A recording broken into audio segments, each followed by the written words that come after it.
कि कांग्रेस की अगर बात करें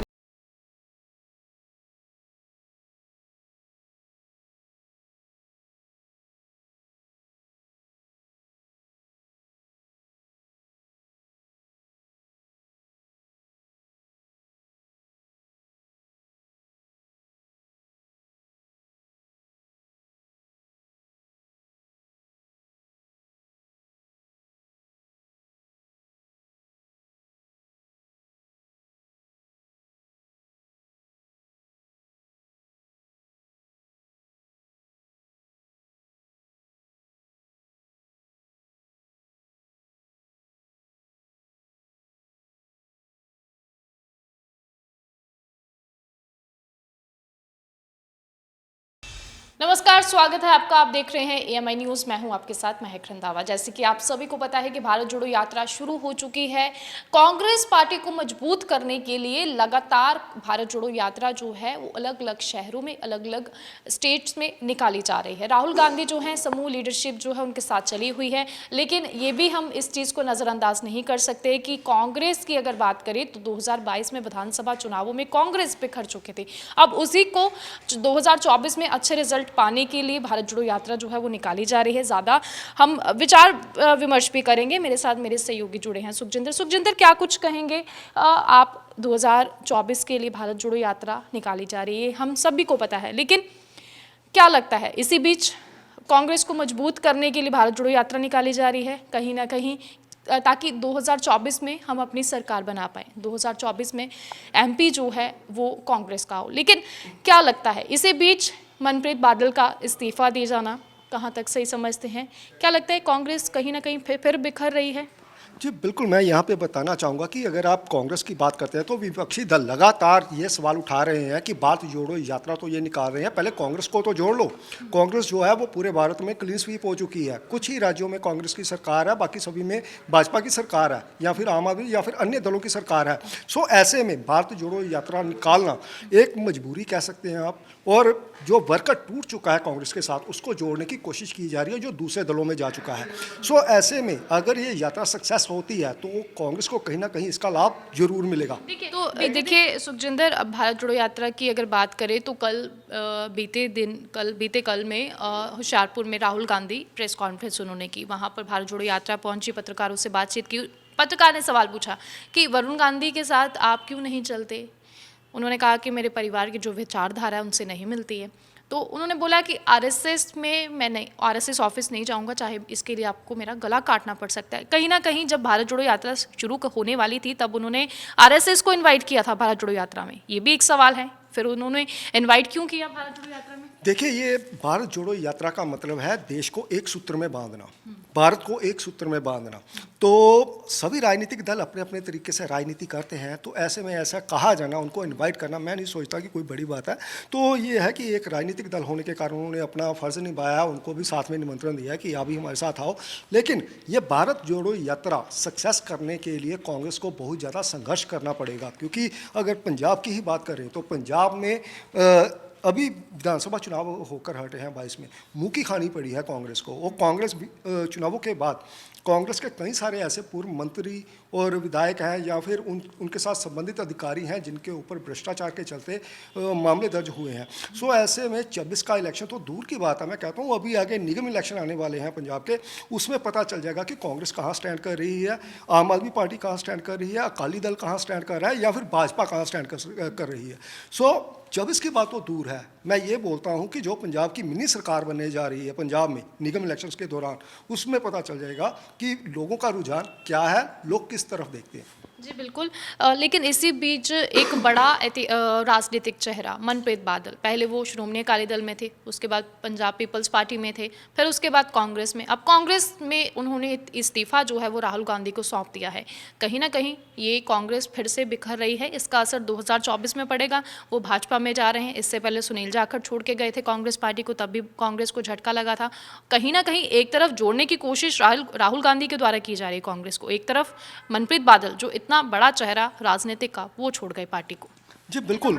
आप इसकी शुरुआत जो है वो चुनावों से पहले ही हो चुकी है। कैप्टन अमरिंदर सिंह पार्टी को छोड़कर अलविदा कर कर भाजपा में चले जाते हैं। उनके दल के कई सारे उनके सहयोगी जो हैं वो भी भाजपा में चले जाते हैं। और अभी जो है 24 के इलेक्शन आने वाले हैं, ऐसे में मनप्रीत बादल का इस्तीफा देना जाहिर सी बात है कांग्रेस के लिए बड़ा झटका है, क्योंकि वो चुनावों में हार के बाद लगातार चुप बैठे हुए थे, कोई उनका बयान नहीं आ रहा था, राजनीतिक हरकत कोई नहीं हो रही थी। तो ऐसे में पहले से क्यास लगाए जा रहे थे, विरोधी दलों द्वारा भी बोला जा रहा था कि ऐसा हो सकता है कि मनप्रीत भाजपा में चले जाए। सो ऐसा ही आज देखने को मिला है कि मनप्रीत बादल ने कांग्रेस का हाथ छोड़कर भाजपा के पास चले गए हैं और भाजपा के लिए वो काम करेंगे और भाजपा के सदस्य बनकर भाजपा को और मजबूत करने की तरफ प्रयासरत हो। 2024 की बात करते हैं। लोकसभा हल्का गुरदासपुर, जहां से कांग्रेस को मुंह की खानी पड़ी, बुरी तरह हार का मुंह देखना पड़ा। इस बार क्या लगता है 2024 में विजयी कौन होगा? कौन मेंबर ऑफ पार्लियामेंट बनेगा? किसकी सरकार बनेगी वहां पर? देखिए 24 के इलेक्शंस की अगर हम बात करें गुरदासपुर हल्का की, तो हम पहले थोड़ा पीछे चले जाते हैं। जब स्वर्गीय विनोद खन्ना का निधन हुआ था, तब जहाँ पर बाई इलेक्शन करवाए गए थे, तो यहाँ से कांग्रेस ने जीत हासिल की थी। सुनील जाखड़ तब कांग्रेस में हुआ करते थे, उन्होंने जहाँ से जीत हासिल की थी, 1 साल का उनका टर्नओवर था। उसके बाद 19 के इलेक्शन आ गए, तो कांग्रेस बड़ी खुद में कॉन्फिडेंट थी कि हमारी ये सीट पक्की है, हम यहाँ से जीतेंगे ही जीतेंगे, क्योंकि कांग्रेस की सरकार पंजाब में मौजूद थी। तो ऐसे में भाजपा ने जब सनी देओल को उतारा, तो जाहिर सी बात है कांग्रेस का गणित कहीं ना कहीं बिगड़ा हुआ दिखा। और राजनीतिक पंडितों द्वारा भी ये भविष्यवाणी कर दी गई थी कि अगर सनी देओल मैदान में आते हैं तो सुनील जाखड़ को मुंह की खानी पड़ेगी, और ऐसा ही देखने को मिला। काफ़ी बड़े मार्जिन से जो है वो सुनील जाखड़ को हार का मुंह देखने पड़ा। अभी 24 की अगर बात करें तो सुनील जाखड़ भी भाजपा के पास है, सनी देओल इलेक्शन ही लड़ेंगे, क्योंकि उनके कई बार यहाँ पे पोस्टर लग चुके हैं, कई बार गुमशुदगी के पोस्टर लगे हैं, कई बार इनाम उनके चेहरे पर रखा गया कि कोई उनको पकड़ के लाएगा तो उनको इतना इनाम दिया जाएगा। सो लिहाजा इस लिहाज से ये कहा जा सकता है कि सनी देओल तो बहरहाल मुझे नहीं लगता कि 2024 का इलेक्शन यहाँ से लड़ेंगे। हाँ, अगर सुनील जाखड़ आते हैं या कोई और बड़ा चेहरा जो ज़मीनी लेवल का चेहरा है भाजपा में, अगर वो यहाँ से चुनाव लड़ता है, या अश्विनी शर्मा है जो पंजाब प्रधान भी हैं अभी, अगर वो इलेक्शन लड़ते हैं तो वो कांग्रेस को टक्कर दे सकते हैं। हाँ, यहाँ पर ये बोलना गलत होगा कि आम आदमी पार्टी भी इस बार मुकाबले में है। बिल्कुल। सुखजिंदर, ये भी सूत्रों के हवाले से जो जानकारी सामने आई कि चर्चा का विषय बनी कि स्वर्गीय विनोद खन्ना की जो पत्नी है कविता खन्ना, वो भी चुनाव लड़ सकती हैं, लेकिन ये नहीं कह सकते अब किस पार्टी से लड़ेंगी।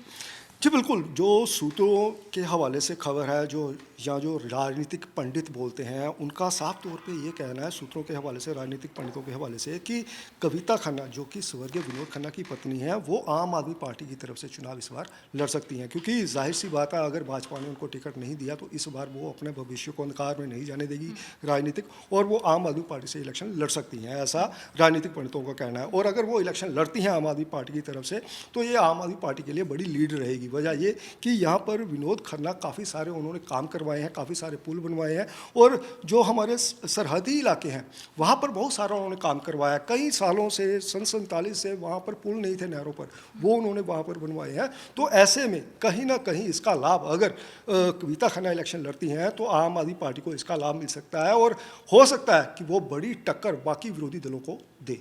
जी बिल्कुल। अब कांग्रेस की बात करें, कांग्रेस पार्टी से कौन अपना चेहरा उतारेगी मैदान में? फिलहाल मुझे नहीं लगता कि कांग्रेस के पास अभी कोई बड़ा चेहरा है गुरदासपुर के लिए। जो बातें सामने आ रही हैं, जो सुनने में आ रहा है कि हमारे पूर्व विधायक हैं यहाँ पठानकोट से अमित विज, उनका नाम चर्चा में चल रहा है कि शायद वो इलेक्शन लड़ सकते हैं। लेकिन बड़ा चेहरा इनके पास प्रताप सिंह बाजवा भी हैं, वो भी इलेक्शन लड़ सकते हैं, क्योंकि हाल ही में इलेक्शन होकर हटे हैं।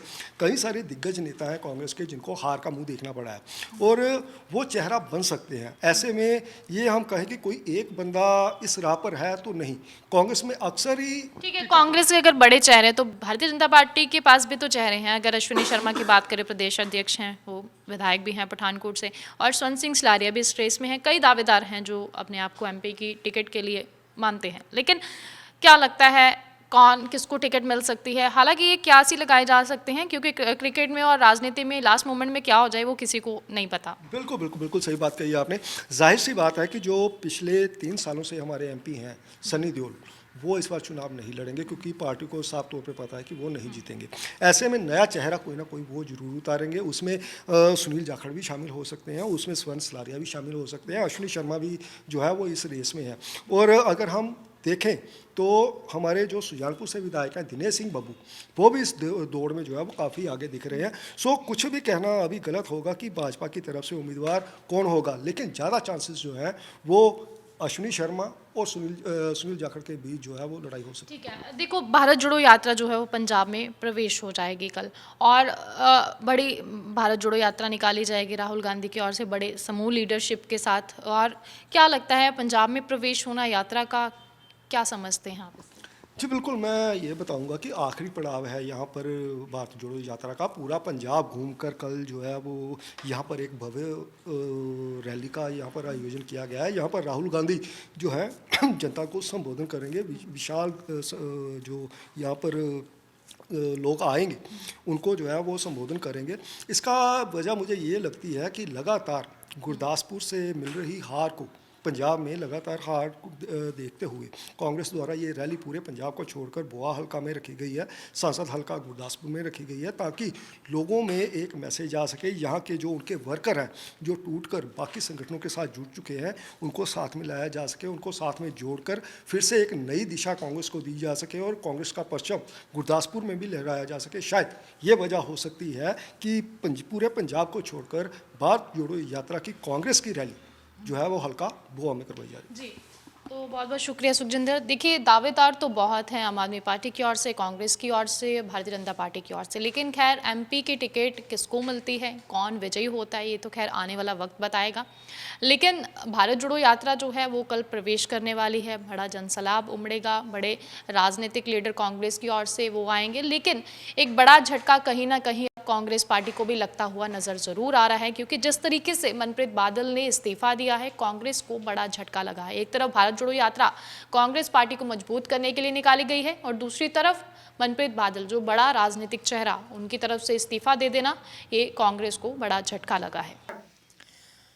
पंजाब के जीरा में लगी मालब्रोस शराब फैक्ट्री